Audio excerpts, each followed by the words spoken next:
Selamat siang, rekan-rekan jurnalis. Selamat datang di ruang media center kantor Konferensi Wali Gereja Indonesia pada siang ini. Pada siang ini kita akan mendengarkan informasi terkait dengan terpilihnya Kardinal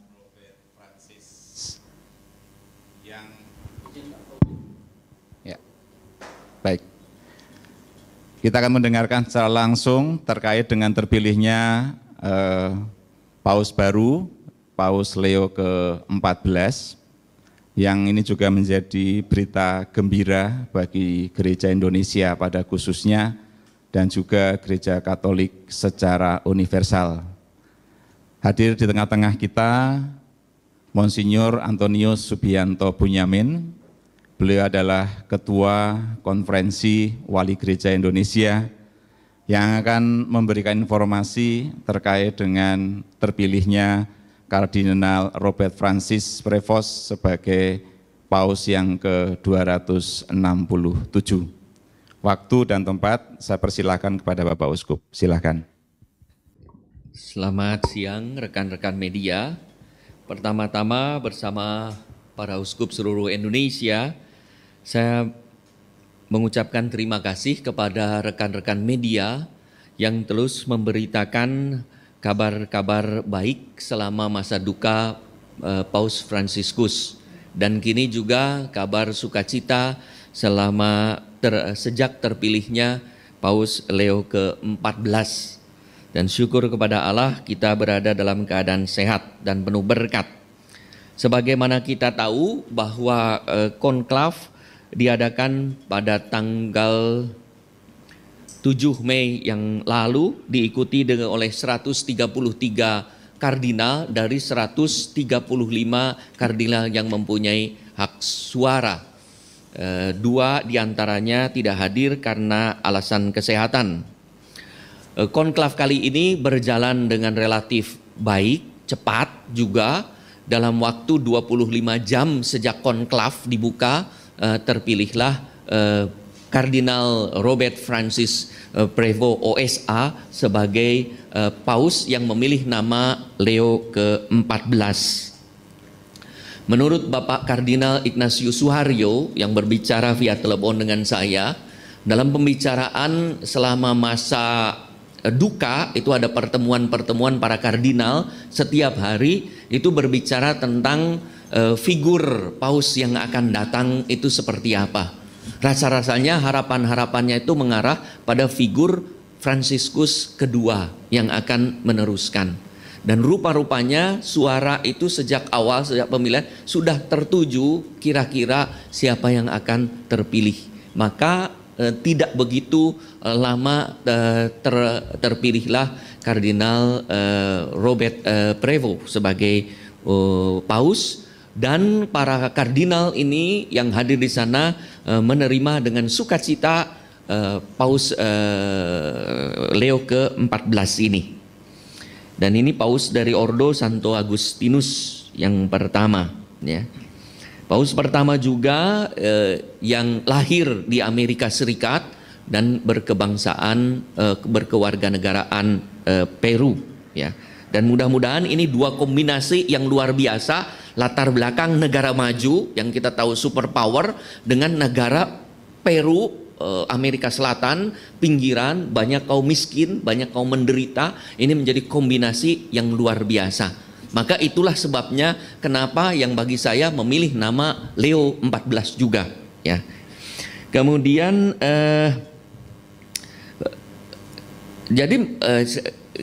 tadi baru saja saya selesai dengan seminar. Di dalam seminar itu saya menunjukkan bagaimana Paus Leo ke-14 ini, jadi siapa yang menyangka 10 tahun yang lalu Paus Fransiskus itu melihat dalam diri sosok seorang imam yang mungkin adalah cerminan dirinya. Maka 2014 beliau diangkat, Pater Robert Prevost ini diangkat menjadi administrator Keuskupan Chiclayo di Peru. Kemudian 2015 menjadi uskup, dan kemudian 2023 dipanggil ke Roma menjadi paus dan menjadi prefek atau kepala dikasteri atau komisi untuk pemilihan para uskup, yaitu pemilihan para uskup untuk negara-negara maju atau gereja-gereja maju. Tidak termasuk Indonesia tapi negara-negara maju. Dan makin dekat dan juga menjadi presiden duta perdamaian untuk gereja-gereja di Amerika Latin. Jadi kedekatan itu kita jumpai. Jadi seperti itu ya.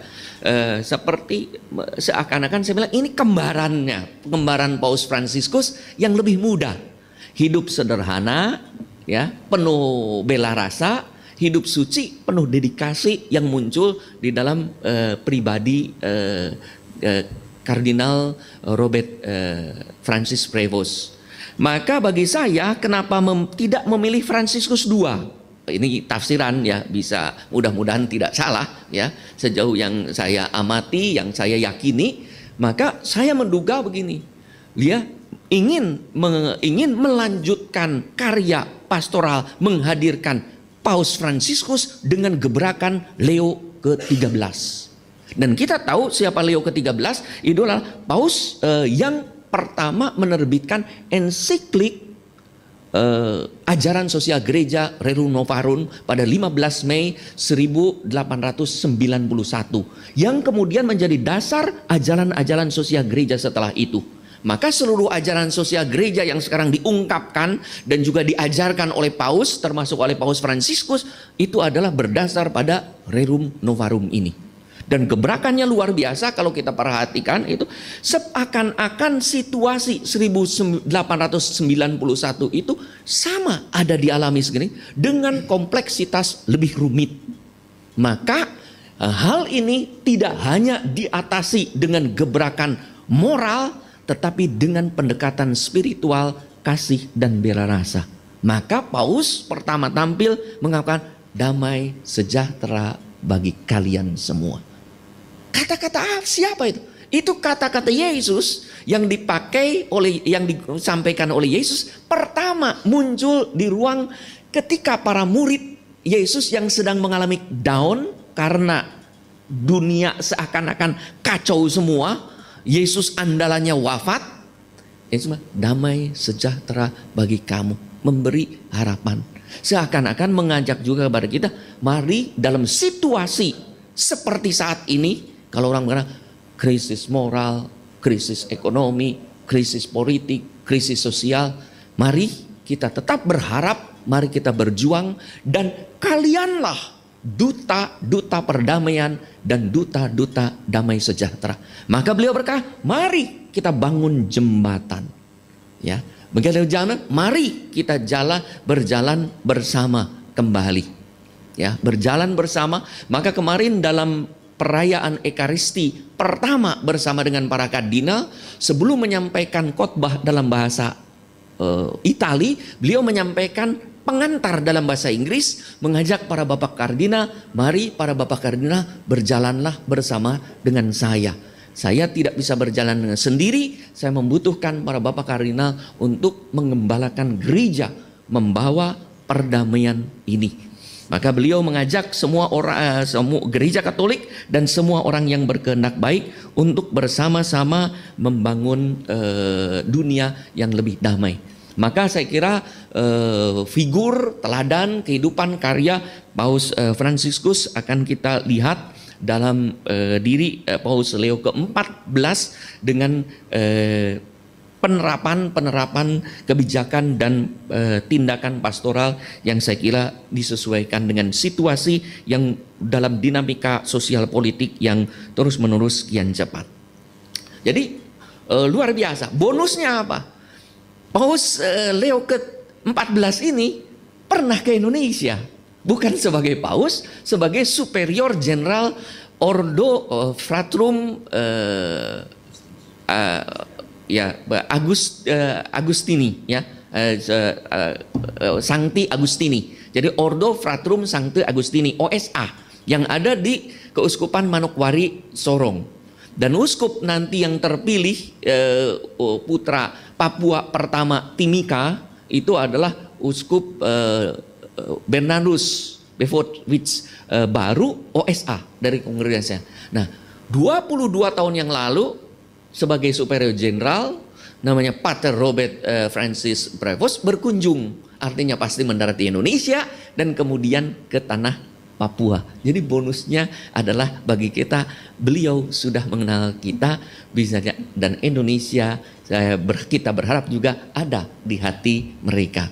Maka hari ini kita menulis surat ucapan terima kasih, ucapan provisiat juga, di antara di bawahnya mengingatkan beliau bahwa beliau pernah berkunjung ke Indonesia sebagai superior jenderal. Siapa tahu dengan kemurahan hatinya pada suatu hari juga berkunjung ke Indonesia sebagai paus. Ya, itu kita sudah sampaikan juga yang akan dikirimkan kepada Paus Leo ke-14. Maka kita optimis dan bersukacita bahwa apa yang telah diperjuangkan oleh Paus Fransiskus, Bapak Suci Paus Fransiskus selama 12 tahun akan diteruskan oleh beliau, bahkan lebih diintensifkan dengan energi yang luar biasa karena beliau jauh lebih muda dibandingkan Paus Fransiskus pada masa ketika wafatnya. Pada sekarang beliau pada usia 69. Maka gereja Katolik diharapkan juga menyuarakan suara kenabian untuk mewujudkan perdamaian dunia, membela mereka yang miskin, lemah dan menderita. Maka dalam sambutan pertama, kalau kita melihat itu apa yang disampaikan oleh Paus Fransiskus, itulah apa yang dijalankan oleh Paus Fransiskus. Maka saya mengatakan cerminan Paus Fransiskus ada dalam diri beliau dan yang mengenakan gebrakan baru. Maka sebenarnya siapakah Paus Leo ke-14 ini? Yaitu Paus Fransiskus yang bangkit dengan semangat gebrakan Paus Leo ke-13. Mudah-mudahan ya, dengan bukan hanya dunia yang makin berkembang dalam hidup perdamaian sejahtera, tapi Indonesia juga akan merayakan. Dan mudah-mudahan Indonesia yang baru saja dikunjungi oleh Paus Fransiskus belum 1 tahun ya, dengan tema iman, persaudaraan dan bela rasa, di mana iman yang teguh pada Tuhan itu menghasilkan komitmen yang kuat pada manusia dan diwujudkan dalam bela rasa konkret. Dan persis apa yang dihidupi oleh Paus Fransiskus itu kita jumpai dalam Paus Leo ke-14. Kita doakan Paus Leo ke-14 semoga sehat, kuat, penuh berkat, dapat menggembalakan bukan hanya gereja Katolik seluruh dunia, tetapi juga menjadi contoh dan teladan figur Bapak kemanusiaan bagi seluruh dunia. Sekian, terima kasih. Begitu teman-teman, paparan ataupun informasi dari Ketua Konferensi Wali Gereja Indonesia terkait dengan terpilihnya Paus Leo ke-14.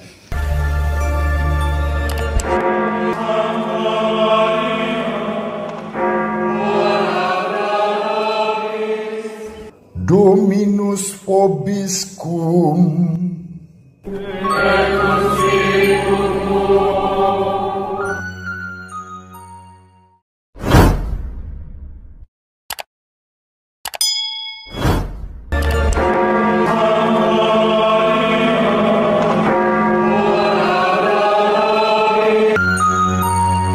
Sahabat peradaban kasih yang terkasih, sampai jumpa pada episode berikutnya. Terima kasih atas kebersamaan kita.